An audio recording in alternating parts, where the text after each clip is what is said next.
Assalamualaikum warahmatullahi wabarakatuh. Perkenalkan, nama saya Raja Firgandi Agusti dari kelas C Prodi Pendidikan Bahasa dan Sastra Indonesia. Pada kesempatan ini, saya akan mempresentasikan hasil bacaan jurnal dengan judul Eksistensi Bahasa Indonesia sebagai Bahasa Nasional dan Perkembangannya di Era Globalisasi dengan penulis Muhammad Mugni As-Sapari. Baiklah, untuk tidak memperpanjang waktu, mari saya mulai.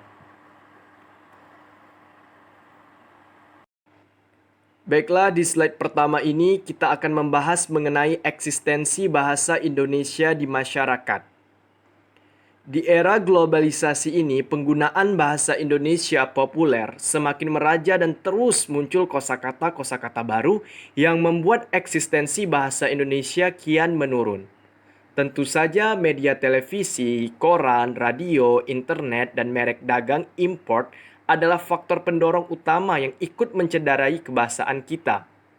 Pengaruh globalisasi membuat bahasa Indonesia populer dengan cepat menyebar dan memengaruhi kehidupan berbahasa masyarakat kita.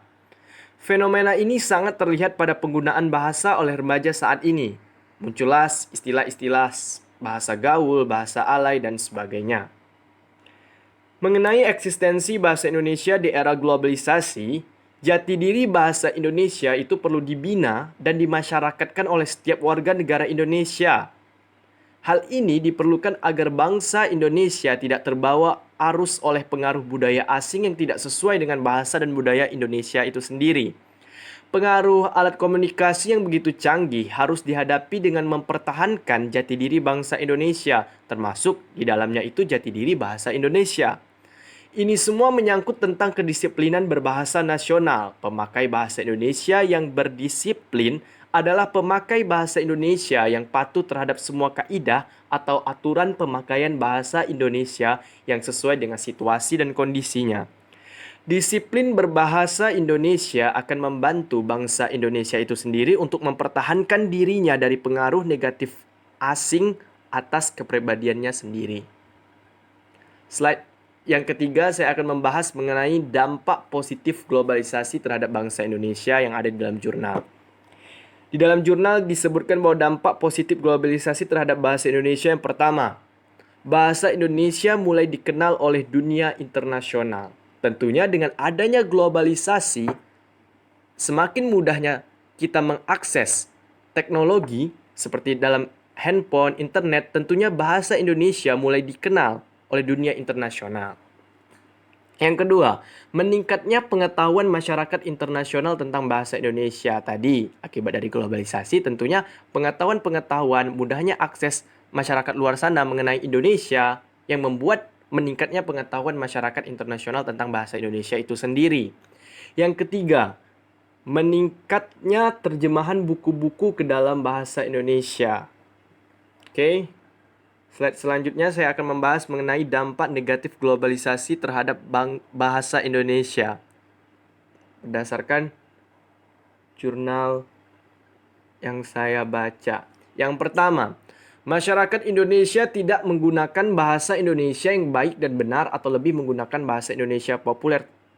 Sebagaimana kita ketahui, munculnya bahasa gaul yang membuat terkikisnya penggunaan bahasa Indonesia itu sendiri. Yang kedua, berkurangnya minat generasi muda untuk mempelajari bahasa Indonesia. Yang ketiga, bercampurnya bahasa Indonesia dengan bahasa-bahasa asing yang sering kita dengar, mungkin tercampurnya bahasa Indonesia dengan bahasa Inggris. Seperti anak-anak Jaksel ya kalau nggak salah. Yang keempat, memperkaya kosakata bahasa Indonesia. Oke. Adapun yang terakhir yang akan saya bahas adalah bagaimana mengatasi perkembangan dan pemakaian bahasa Indonesia yang dibahas di dalam jurnal yang saya baca. Yang pertama, dengan pembelajaran bahasa Indonesia berbasis ICT, Information, Communication, and Technology. Yang kedua, memberi pengertian yang lebih mendalam akan pentingnya berbahasa yang baik dan benar.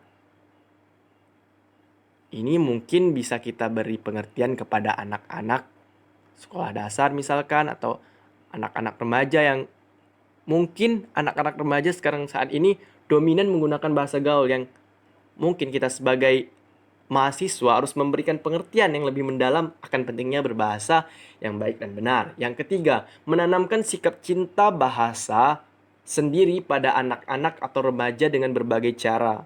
Seperti kita ketahui di era globalisasi, saya rasa semua anak-anak remaja sudah bermain handphone. Tentunya inovasi-inovasi untuk menanamkan sikap cinta bahasa sendiri pada anak-anak atau remaja itu dapat dilakukan tadi dengan menggunakan media seperti Instagram misalkan, dan seperti lain-lainnya. Yang keempat, menanamkan cinta bahasa sendiri dimulai dari diri kita sendiri. Tentunya menanamkan cinta bahasa Indonesia itu alangkah baiknya dimulai dari diri kita sendiri. Terima kasih. Baiklah, demikian hasil presentasi saya. Apabila ada silap dan salah, saya mohon maaf. Saya ucapkan terima kasih. Akhir kata, wabillahi taufiq wal hidayah. Wassalamualaikum warahmatullahi wabarakatuh.